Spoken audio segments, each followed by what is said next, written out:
Auditeurs de Santé Assure, bonjour et bienvenue dans ce nouveau numéro de votre émission Santé et Bien-être sur Radio Dina. Aujourd'hui, nous revenons sur la consommation des viandes rouges, l'excès, quel risque pour la santé, pourquoi ne pas en consommer en excès et certains spécialistes même conseillent de ne plus consommer des viandes rouges.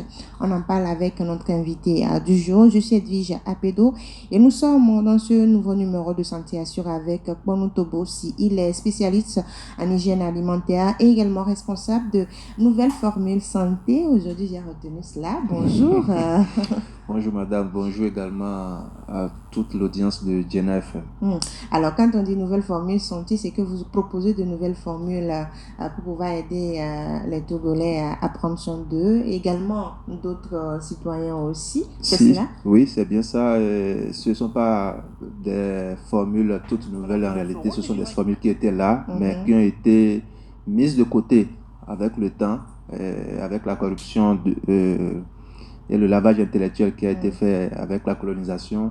Et donc, à un moment donné, nous sommes dit qu'il faille qu'on revienne à la source pour voir si avec l'alimentation, si avec nos ressources locales, on ne peut pas mieux faire, puisque malgré que la science évolue et tout ça, on voit qu'il y a plus de décès liés aux maladies. Donc, tentons ce qui était là. Votre formule. Voilà.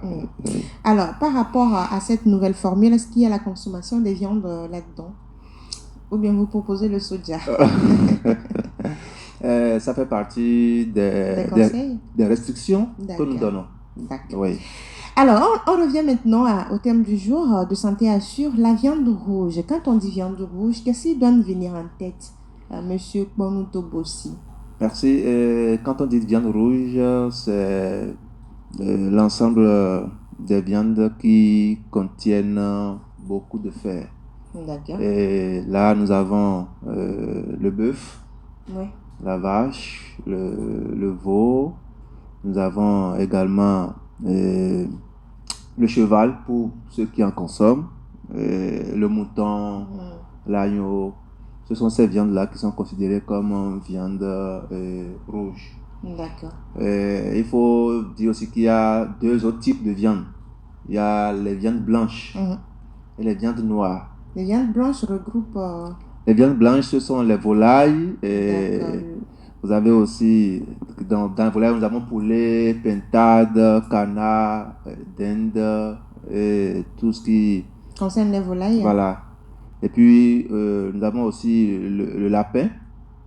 Qu'il y a dans les viandes blanches. D'accord. Maintenant, il y a le porc qui pose problème parce qu'on ne sait pas encore où le classer. Est-ce que sa chair est dans la viande blanche ou dans la viande rouge? Ce n'est pas... Certaines écoles mettent le porc dans la viande blanche. Mais beaucoup sont maintenant en train de le classer dans les viandes rouges. Les viandes noires, ce sont beaucoup plus les gibiers. Ah, d'accord. Donc, les animaux de brousse, voilà, à poil et à plumes. Chez eux, le taux de fer est très très élevé. Ce qui fait que la viande tend à être noire. C'est pourquoi... comme la biche, voilà, tout ça, l'agouti, tout ça. C'est pourquoi on les met dans la viande noire. Il y a aussi la caille.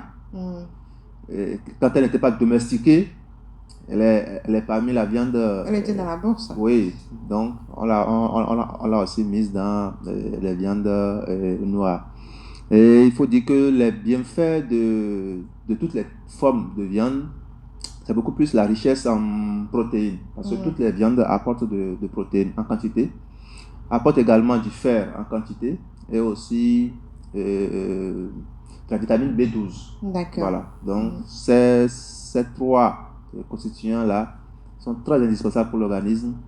Maintenant, chaque type de viande a aussi ses caractéristiques. D'accord. Lorsque nous prenons par exemple la viande rouge dont on est en train de parler, c'est une viande qui a un fort taux de myoglobine. C'est ce qui colore la chair. Et qui est rouge. Et qui est rouge, qui colore la chair. Il y a une forte teneur de protéines. Nous avons jusqu'à 20% de protéines dans la viande rouge. et elle contient aussi beaucoup d'acides aminés indispensables. Ce sont des acides aminés que l'organisme n'arrive pas à fabriquer. D'accord. Donc, on ne les retrouve que dans la viande. Et ces acides aminés sont beaucoup plus digestes que ceux apportés par les végétaux et d'autres types d'aliments. Il y a un apport en fer, en zinc et en sélénium qui est aussi important, les vitamines, tout ça. Donc il y a ces caractéristiques-là pour la viande rouge qui font que certains recommandent la consommation de viande rouge. Alors, vous avez parlé de l'apport, des caractéristiques de la viande rouge. Alors, quels sont donc les bienfaits d'un point de vue global quand on en consomme? D'un point de vue global, nous avons ce qu'on appelle la construction en termes médicaux. Le rôle constructeur des protéines que les viandes donnent, ça permet de renouveler les muscles, de renouveler tout ce qui peut avoir besoin de protéines d'origine animale pour être constitué. Ça joue ce rôle-là. Ça apporte aussi les protéines, les acides aminés indispensables que je l'ai dit tout à l'heure, notamment 9 qui sont fournis rien que par les viandes. Donc on ne les retrouve pas dans d'autres types d'aliments. Nous avons aussi la vitamine B3 qui est un antioxydant. Et la viande rouge apporte la vitamine B3, donc c'est un antioxydant, ça protège aussi les cellules, ça intervient aussi dans le métabolisme de l'énergie. Donc si vous mangez et que votre alimentation va être transformée en énergie, il faut forcément de la vitamine B3. La B12, elle intervient dans la formation de l'ADN. Vous savez que le patrimoine génétique, voilà, c'est l'ADN, c'est l'ARN, donc la vitamine B12 intervient là-dedans et on en trouve beaucoup dans la viande rouge. Nous avons aussi le fer héminique. Le fer héminique, c'est le mieux absorbé. Le fer héminique de la viande, voilà, est le mieux absorbé par l'organisme. Celui qui vient des végétaux n'est pas si absorbé. Donc, ça fait que quand quelqu'un a un souci d'hémato ou il faut forcément qu'il consomme du fer héminique, on lui demande de consommer de la viande, surtout rouge. Maintenant, la richesse en sélénium, ça c'est pour le rôle antioxydant. Et avec avoir tout ce que nous venons de citer, il est donc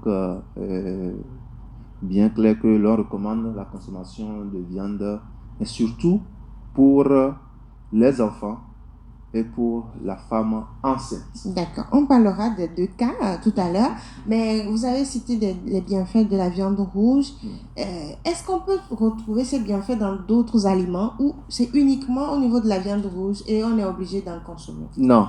C'est la chance qu'on a ou bien c'est l'alternative qu'on a. Ces bienfaits sont aussi présents dans divers aliments. Oui, j'ai parlé des protéines. Les protéines, on ne les trouve pas que dans la viande. On en trouve dans le poisson, on en trouve dans l'œuf, on en trouve dans les aliments végétaux. Parce qu'on prend par exemple les niébé verts. Oui. Il y a plein de haricot. Oui, mais celui qui mange du haricot, il a déjà mangé de la viande. De la viande rouge? Si. Dans l'apport du haricot, c'est la même chose que la viande rouge. Même taux de protéines. D'accord. C'est pourquoi quand nous interdisons de la viande à quelqu'un, on lui dit en même temps de ne pas prendre du haricot. Parce que c'est la même chose. Celui qui mange de la viande, celui qui mange du haricot est aussi en train de consommer de la viande. On n'est pas obligé de faire chose. Quand vous avez un régime qui restreint la consommation de viande, il faut savoir en même temps que vous ne devez pas consommer du haricot. Donc viande égale haricot égale viande. Et le fer, on en trouve dans la betterave, on en trouve dans le bissap, on en trouve dans beaucoup d'autres aliments. Les vitamines, on en trouve aussi dans les fruits et les légumes. Donc tout ce qu'on a recherché, tout ce qui est présent dans la viande rouge est aussi présent dans d'autres types d'aliments qui peuvent valablement remplacer la viande rouge. Donc on n'est pas obligé de consommer de la viande rouge. Alors pourquoi les enfants et les femmes enceintes doivent par contre consommer la viande rouge? Voilà, les enfants sont en besoin de constituants organiques pour croître. Donc ils sont en phase de croissance. C'est pourquoi on dit que déjà à partir de 25 ans, on n'a plus normalement trop besoin de viande. Parce que vous avez déjà atteint un certain seuil pour la croissance. La femme enceinte, elle autre, ses besoins sont doublés. Parce qu'elle porte un autre corps. Donc ce corps va réclamer des besoins pour la croissance et va en puiser dans les réserves de la maman. Donc si elle n'en prend pas davantage, si elle ne prend pas les aliments qui sont riches en ces besoins-là, elle va avoir des déficits et ça peut jouer sur le bon déroulement de la grossesse ou bien sur l'accouchement. Donc voilà les raisons pour lesquelles on recommande à la femme enceinte et aux enfants en croissance de consommer de la viande. D'accord. Voilà. À quel niveau on parle d'abus de consommation de la viande rouge? Oui. Là, c'est lorsque vous dépassez déjà 120 grammes de viande par jour ou bien par consommation. 120 grammes, c'est un morceau de 200 francs de viande. C'est-à-dire la brochette. Voilà, si on prend par exemple une tire de brochette, c'est déjà bon. Une fois par jour et au plus 2 fois par semaine. Et ceux qui les gens consomment jusqu'à 2000, 5000 de brochettes en une seule séance. Et maintenant, vont prendre de la boisson, de la boisson glacée et aussi alcoolisée. Et puis, on arrose toute la viande avec et on pense qu'on est en train de s'alimenter, de se nourrir. Non, on est en train de s'alimenter, oui, mais on n'est pas en train de se nourrir. Il y a une différence entre les deux. S'alimenter, d'accord. Se nourrir, c'est encore autre chose. Se nourrir, c'est l'apport normalement des nutriments à l'organisme. Mais s'alimenter, c'est que vous consommez. Voilà, vous envoyez sans savoir si réellement tout ce qui est envoyé là est indispensable à l'organisme ou bien apporte ce qu'il faut essentiellement à l'organisme. Voilà, donc il faut faire cette différence-là. Donc 120 grammes par séance et au plus 2 fois par semaine. Mais il y a certains qui conseillent jusqu'à 250 grammes. Et là, c'est beaucoup plus les viandes blanches et noires. Mais la rouge, 120 grammes déjà, c'est bon pour vous. Donc, pour l'apport en nutriments, vous avez besoin que d'une tige de brochette. Une tige. C'est ça, pour juste comprendre. C'est-à-dire 120 grammes, quoi. Oui, c'est vrai que... En fait, quand vous faites le mélange, c'est que ça fait 120 grammes. Voilà. Ou soit vous pesez avant de manger, c'est cela. C'est compliqué de peser. Ouais. On n'est pas habitué à peser. Disons, on peut prendre des petits morceaux ou 3 morceaux de viande rouge. C'est déjà suffisant. Et il faut prendre l'habitude de ne pas consommer rien que de la viande rouge par repas. Vous pouvez ajouter d'autres sources de protéines. Comme des légumes. Ouais.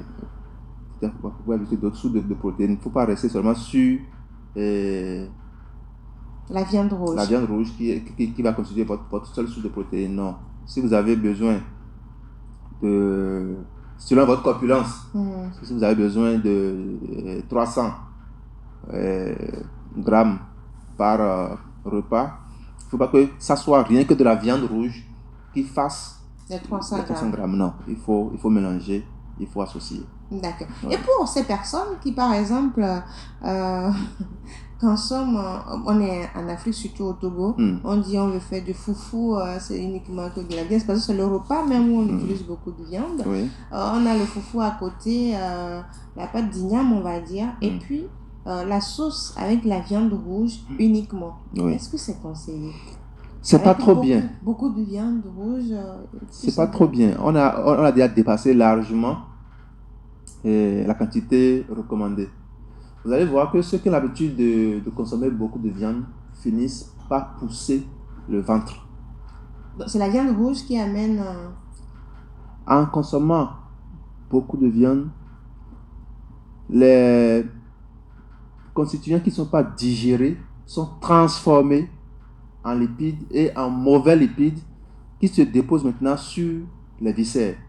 Vous voyez, quand on prend les cabris, oui, les cabris, et qu'on les immole, lorsqu'on sort les intestins, on voit de la graisse sur les intestins. Oui. C'est la même chose au niveau abdominal chez l'être humain. Donc, plus vous en consommez, ça va s'accumuler, ça va commencer par distendre le ventre, ça va commencer par pousser le ventre. Certains parlent de ventre administratif. Ou grossesse chez les hommes. Chez les hommes. D'accord. Et après, maintenant, il faut commencer par courir de gauche-droite pour faire partie de ça, en faisant du sport, n'importe comment. Et on finit de faire le sport, et puis... on prend la bière. On prend la bière. J'en ai encore vu le week-end, j'ai crié. Ils ont fini de faire du bon sport. C'est la troisième mi-temps chez eux. Mais c'est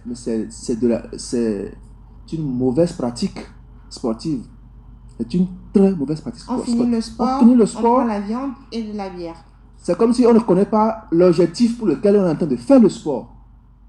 Donc, parce qu'on a dit de faire du sport, alors on y va, on fait le sport, et puis juste à la fin, on s'assemble, on commence par faire du folklore, on joue, on danse. On boit, on mange de la viande rouge et puis on se sépare. Donc, mieux vaut rester chez vous à la maison que de venir au terrain faire ça et juste après aller manger de la viande ou bien aller prendre des boissons et alcoolisées et autres.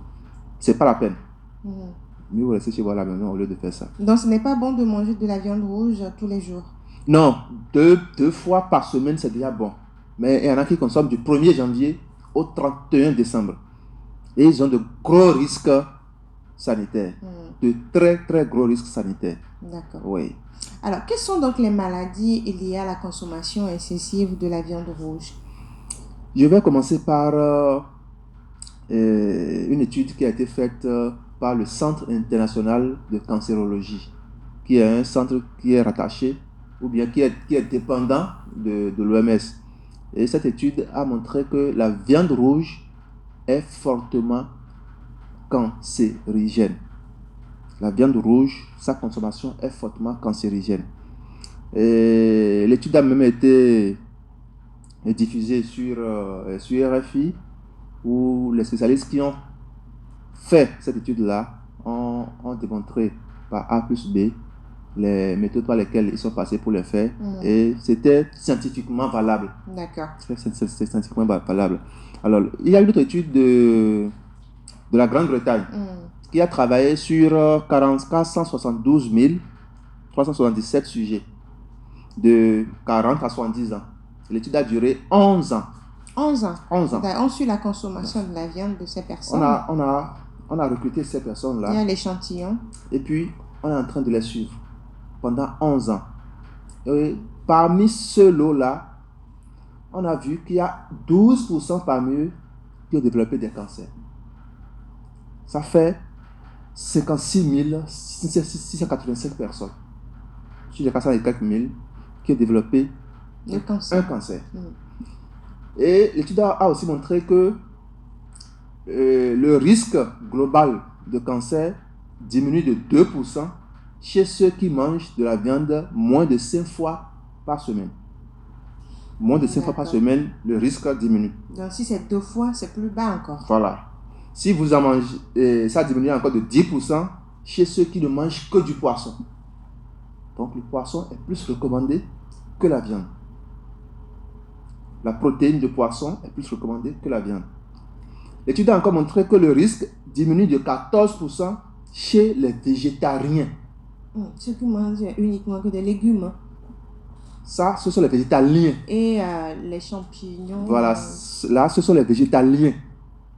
Eux ne mangent que des légumes. Les végétariens, ils ne mangent pas de chair d'animaux immolés.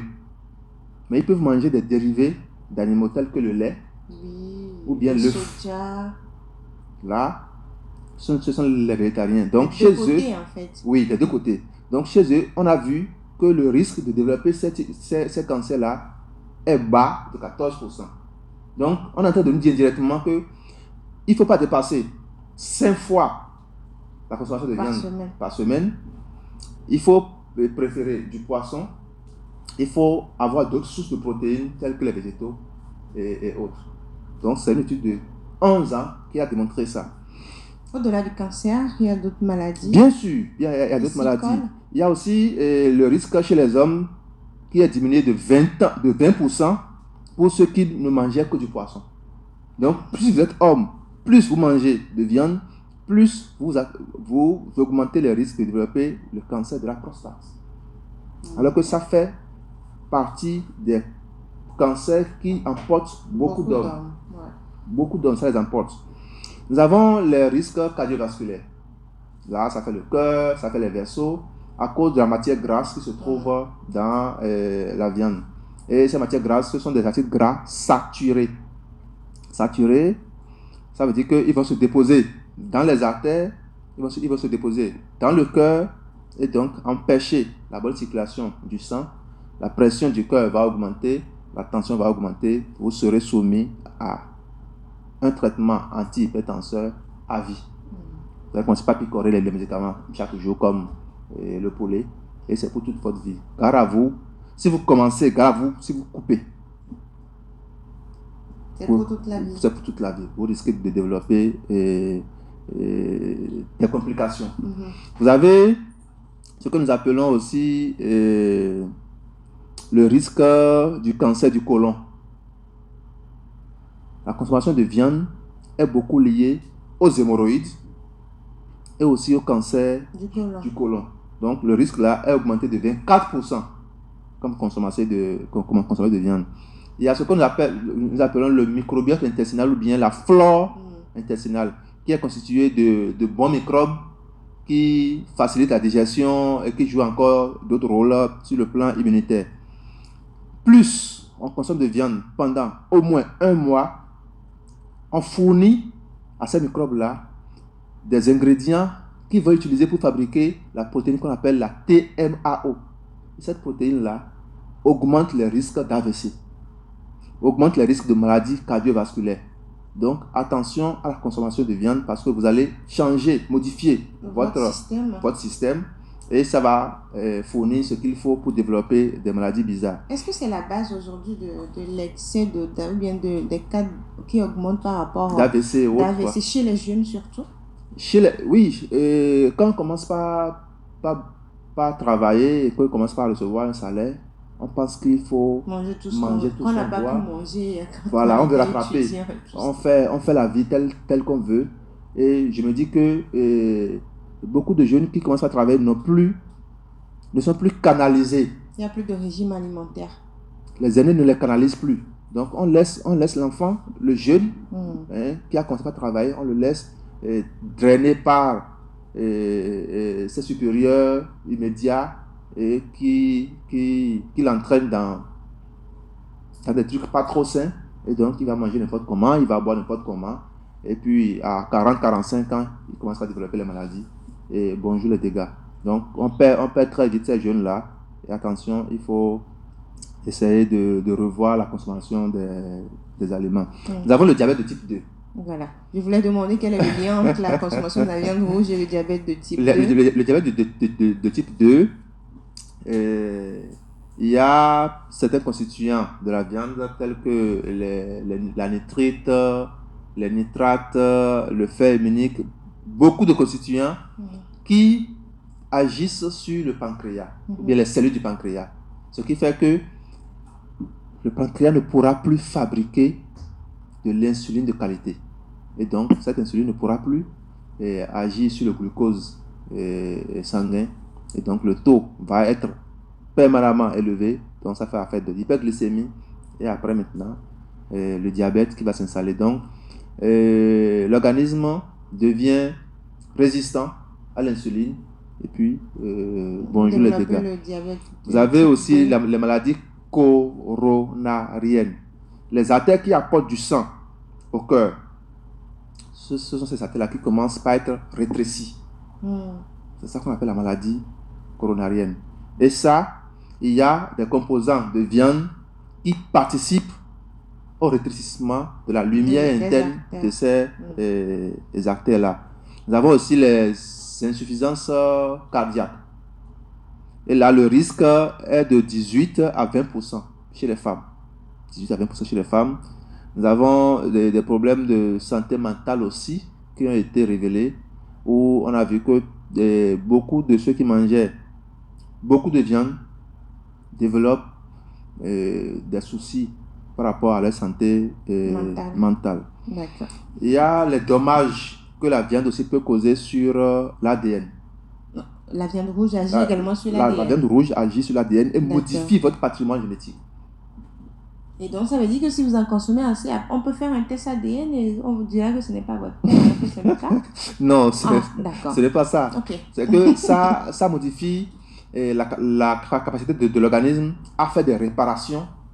Quand vous êtes malade, par exemple. D'accord. Donc, vous allez plus traîner vos maladies. Vous allez devenir fragile et tomber malade régulièrement. Donc, c'est un travail qui a été fait sur 900 patients chez qui des patients qui ont développé des cancers. Et on a maintenant séquencé leur ADN pour voir s'il y a des liens avec leur cancer. Et c'est là qu'on a vu qu'il y a un dommage qu'on appelle l'acylation. Donc, chez tous ces 900-là, il y a eu ce type de modification qui a été retrouvé sur tous leurs ADN. Et on a vu que ce sont ceux qui mangent plus de viande non transformée et aussi transformée qui ont développé ça par rapport à ceux qui consommaient du poisson et des protéines d'origine végétale. D'accord. Vous avez parlé tout à l'heure de viande transformée. Aujourd'hui, on se dit je ne mange plus de viande rouge, mais on se tourne vers les saucisses, les bacons, les salamis, beaucoup de viande transformée. Est-ce que c'est la même chose ou bien on se met beaucoup plus à l'abri? Est-ce qu'il y a des risques? Les viandes transformées sont plus dangereuses que les viandes rouges non transformées. Dans quel sens? Les transformations que ces viandes-là subissent, lorsqu'on prend la saucisse, c'est la viande rouge normale qui a été peut-être moulue ou bien hachée. On a ajouté des conservateurs, on a ajouté beaucoup de sel. Nous avons parlé l'autre fois ici des dangers du sel. On a ajouté du sel, on a ajouté de l'huile, on a ajouté des colorants, beaucoup d'autres choses qui vont permettre à la viande transformée de durer dans le temps. Et plus vous accumulez ces conservateurs chimiques, ces ingrédients chimiques-là, vous allez encore modifier ou bien aggraver les risques si la viande était non transformée. Donc les risques sont plus élevés. Sont plus élevés quand la viande est transformée. Oui, les risques sont plus élevés quand la viande est transformée. Vous avez aussi ce qu'on appelle les HAP. Les hydrocarbures aromatiques polycycliques qui sont générés lors des cuissons à haute température. Donc, brochettes, barbecue, les saucisses qu'on va braiser. Toutes ces transformations, toutes ces formes de cuisson font augmenter les risques des HAP. Et les HAP, eux, ils sont très fortement cancérigène. Comment donc utiliser la viande rouge? Si on dit brochette, tout ça, ça pose des problèmes. C'est la quantité au fait qui pose le problème. Ah, d'accord. C'est la quantité consommée qui pose le problème. Maintenant, si on veut cuire de la viande rouge, il ne faut pas en cuire à température très élevée. Il faut laisser le temps à la viande de cuire pendant une longue durée sans un grand feu. D'accord. Tamiser le feu et puis laisser la viande mijoter et cuire. Mais on met beaucoup de braise ou bien on augmente le gaz pour que la viande puisse cuire vite. Ce faisant, elle va cuire de dehors. Mais pas à l'intérieur. De dedans, vous avez encore du sang. Et les gens qui mangent de la viande saignante, telle que aux États-Unis et autres, le taux de cancer est très élevé. On coupe et puis on mange. Quoi ça manger? Le taux de cancer est très élevé. Aussi, on a une étude a montré que 50% de la population américaine en 2004 avait des hémorroïdes anales. Et c'était lié à la consommation de viande qui n'était pas trop cuite, qui n'était pas associée aux légumes, où on prend aussi de la viande qu'on fait arroser de miel et on consomme la viande plus du miel. La transformation au niveau organique ou bien au niveau digestif va être hypothéquée. Et tout ce qui n'est pas bien digéré au niveau de l'organisme, lui, transforme ça en toxine. En toxine, et puis ça crée d'autres problèmes. Voilà, ça va créer des dommages. Alors, vous êtes sur Radio Diana dans Santé Asso. Nous sommes avec Bonou Togo, aussi les spécialistes en hygiène alimentaire, également responsable de nouvelles formules santé du Togo. On parle de la consommation excessive de la viande rouge. Quel risque pour la santé? Il y en a assez, hein? On vient de découvrir tout à l'heure. Alors, vous avez parlé du porc dès le début de l'émission, mais on ne sait pas où classer le porc. C'est la viande rouge, la viande blanche, la viande noire. Mais pourquoi vous ne conseillez pas l'utilisation du porc aux citoyens? Parce que souvent, les citoyens disent, moi, je ne prends pas de viande rouge, mais la viande du porc est mieux pour moi, parce que c'est ce que les gens disent. Vous savez, la viande du porc, à vue d'œil, elle est rouge. Elle est rouge. Quand vous prenez la viande de porc comparée à la viande de poulet, il n'y a pas match. Le taux de fer ou bien de myoglobine dans la viande de porc par rapport à la viande de bœuf, à la viande de mouton et autres, c'est vrai que le taux est faible. Ce qui fait que certains ont tendance à la mettre dans les viandes blanches. Mais ce sont ceux qui sont accros au porc qui tissent ce drap-là de leur côté pour pouvoir continuer à consommer. Lorsque nous laissons les dégâts que le fer du porc va entraîner, il y a la graisse du porc qui est très dangereuse. Il y a une faute de graisse qu'on trouve dans le porc. Et certains, quand ils vont acheter de la viande de porc, là où il y a la graisse. Alors, il me dit. Et ils prennent leur doigt, ils montent la partie où il y a la graisse. Donc, ils achètent des portions de leur dessert au quotidien, petitement. Et puis, quand les briques là vont être maintenant associées, on finit de construire la maison dans le ventre. Et puis, on part. On construit la tombe et puis on part. Il y a aussi beaucoup de vers intestinaux qui se trouvent dans le porc. Et ce sont des vers qui résistent à la cuisson, à la chaleur. Donc, plus vous en consommez, vous envoyez de fortes charges de ces vers-là dans l'organisme. Et quand leurs kystes finissent par se développer, ça peut atteindre juste le cerveau. J'ai déjà vu des scanners où on voyait des œufs de vers dans le cerveau, venant de la consommation de viande dans le cerveau. Et ça comprimait les artères, les vaisseaux au niveau du cerveau. Et le monsieur faisait un AVC lié à la consommation de viande de porc. Donc, il faut faire très attention lorsque vous voulez consommer. Vous savez que le porc consomme les matières fécales. Lorsque c'est, bien sûr. Alors qu'il y a... Ce sont des déchets. En fait. Voilà, dans lesquels se trouvent les parasites, les œufs des parasites, les kystes des parasites. Donc, attention, le porc mange tout. Même s'il est élevé à la maison en enclos, le risque de parasites est moins, mais le risque de graisse est élevé. Donc, c'est la même chose, quoi, comme la viande rouge. Oui, la viande de porc, si vous voulez aussi en consommer, il faut aussi réduire la quantité pour ne pas développer d'autres types de risques cardiovasculaires. Parmi les viandes viandes rouges que vous avez citées, laquelle est la plus mauvaise pour le corps humain? Ou bien c'est tout? Entre les viandes rouges, il y a le mouton, le cabri, qui sont des viandes qui, en dehors de leur constitution en fer et autres, contiennent beaucoup de lipides. La viande de mouton, ça contient beaucoup de lipides.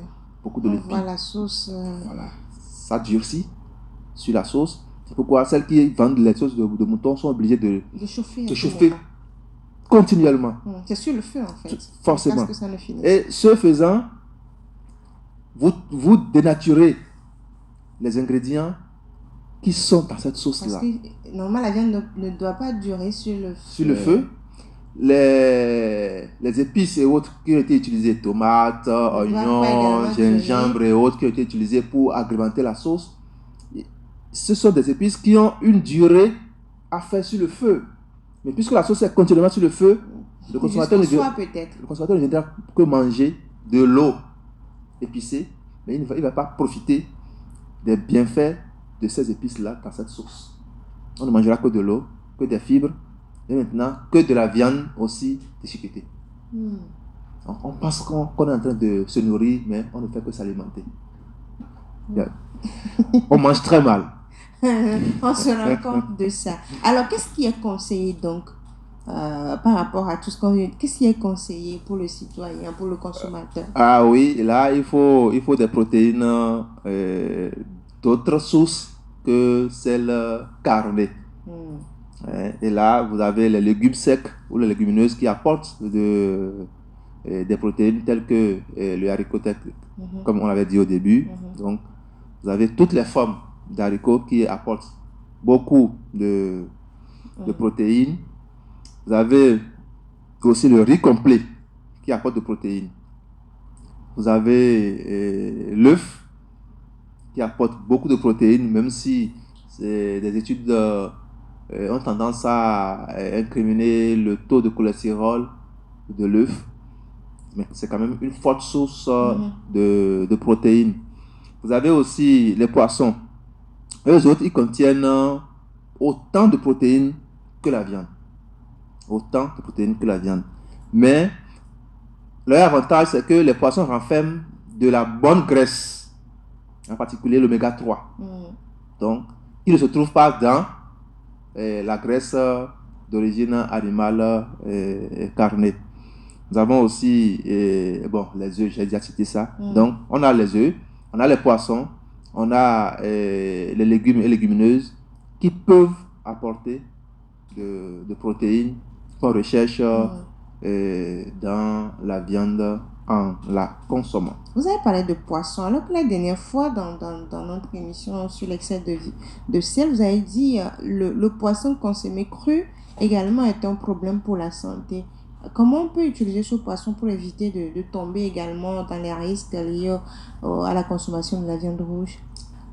Alors, au niveau du poisson, il faut consommer du poisson sec,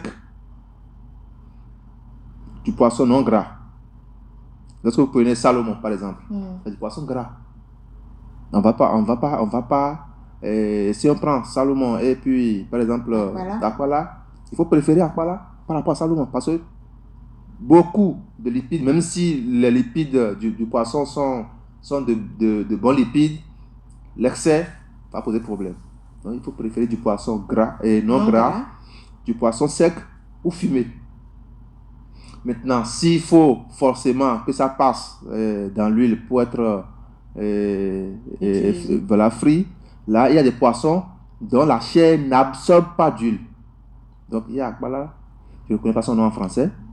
Il y a Lizzie, il y a Toboko, il y a Aforome, il y a aussi le poisson Makanju. D'accord. Voilà, qui est aussi un poisson non gras. Qui peut être frit comme fumé, voilà. Sec. Donc, il faut beaucoup plus éviter du poisson cru. C'est-à-dire la moumou. Il faut beaucoup plus éviter ça parce que c'est très proche de la viande. Le tilapia et ses dérivés là. Tilapia, il faut bien faire cuire ça. Lorsque les gens braisent le tilapia et autres, le risque de la cuisson complète est moins. Donc, plus le poisson n'est pas bien cuit, plus il va augmenter les risques cardiovasculaires. D'accord. Donc, il faut préférer du poisson bien cuit. Si vous voulez manger du poisson, il faut préférer du poisson bien cuit. Ajouter ou bien agrémenter de beaucoup oignons, tomates, de légumes, voilà. Il ne faut pas manger du poisson avec du piment seul. Donc, forcément, il faut associer l'oignon, il faut associer l'ail, il faut associer de la tomate pour que la digestion soit beaucoup plus aussi agrémentée. D'accord. Viande blanche contre viande rouge. Aujourd'hui, les gens disent ok, je ne mange plus de viande rouge parce que le spécialiste a dit que ce n'est pas bien. Je suis viande blanche. À quelle fréquence par rapport à la viande blanche? Même la viande blanche, il faut pas en consommer tous les jours. La viande, c'est pas en consommer tous les jours. En fait, il faut qu'on varie nos sources de protéines. Un peu de viande blanche, rouge le lundi. Le mercredi, viande blanche. Et un autre jour, le poisson, voilà. Après, c'est de l'œuf. Il ne faut pas rester sur le même type de source de protéines. Il faut modifier. Sinon, le même type de source de protéines, ça fatigue l'organisme. Et ça fournit aussi beaucoup d'ingrédients qui pourraient être utilisés encore contre vous. Parce que tout à l'heure, on a vu que ceux qui consomment de la viande continuellement pendant 1 mois, ils ont fourni aux microbes intestinaux les ingrédients dont eux ont besoin pour fabriquer la TMAO, qui est potentiellement dommageable pour le cœur et les vaisseaux. D'accord. Alors, on est presque à la fin de cette émission. Il y a aussi ces personnes qui ne prennent pas la viande blanche ni la viande rouge, mais qui sont beaucoup plus intestin, foie, et voilà.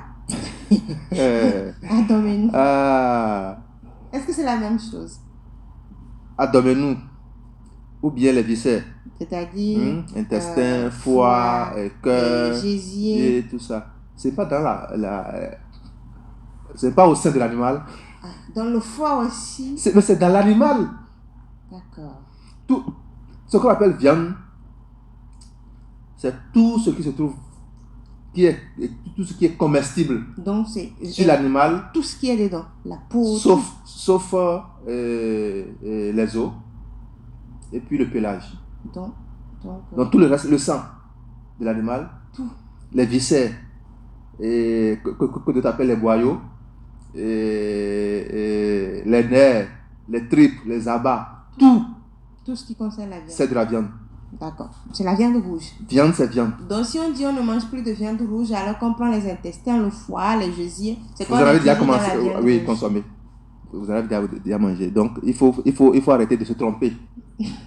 Ou bien de chercher à tromper les gens. Vous ne mangez pas ce que vous ne touchez à rien. Vous ne touchez pas à ça. On vous dit de ne pas manger de maïs. Et vous allez boire coco. Ou vous prenez les popcorn. C'est du maïs. C'est seulement que la transformation a un peu changé. D'accord. Oui. Alors, docteur, votre message pour finir? Il faut consommer les aliments qu'on déconseille de façon limitée. Il ne faut pas dépasser 2 fois la consommation de viande par semaine. Et il faut modifier ou bien varier ses sources de protéines. Il ne faut pas rester sur la même source de protéines pendant longtemps. Et même dans un même plat, on peut avoir plusieurs sources de protéines. Ça permet aussi à l'organisme de tirer des ingrédients qui ne sont pas dans l'une, qui va tirer dans l'autre. C'est la même chose pour les huiles, où on dit d'utiliser diverses sources d'huile. Mais ceux qui utilisent la même source d'huile pendant longtemps, il y a des ingrédients qui se trouvent dans les autres types d'huile qui ne vont pas avoir. Donc, il faut utiliser, il faut varier les aliments que nous consommons. Merci beaucoup, Okon Togo, d'avoir accepté notre invitation. C'est un plaisir pour nous. Alors, chers auditeurs, vous l'avez compris, l'excès de la consommation de la viande rouge, c'est dangereux pour la santé, et la charcuterie, les viandes rouges sont directement associées à des maladies, surtout à l'augmentation du risque de cancer. Et donc, évitez surtout de consommer les viandes rouges, même les dérivés, les intestins, le foie, les gésiers, tout ce qui concerne tout ça, même les viandes rouges transformées, les saucisses, tout s'y retrouve. Donc, abandonnez juste cela et tournez-vous vers les conseils du spécialiste, à l'instar des œufs, du poisson et des légumes. Moi, je ne vais pas parler de viande blanche, voilà, parce que c'est la même chose. Alors, prenez soin de vous. On se donne rendez-vous mardi prochain pour un autre numéro de Santé Assure. D'ici là, portez-vous bien. Je suis Elvigia Pédo.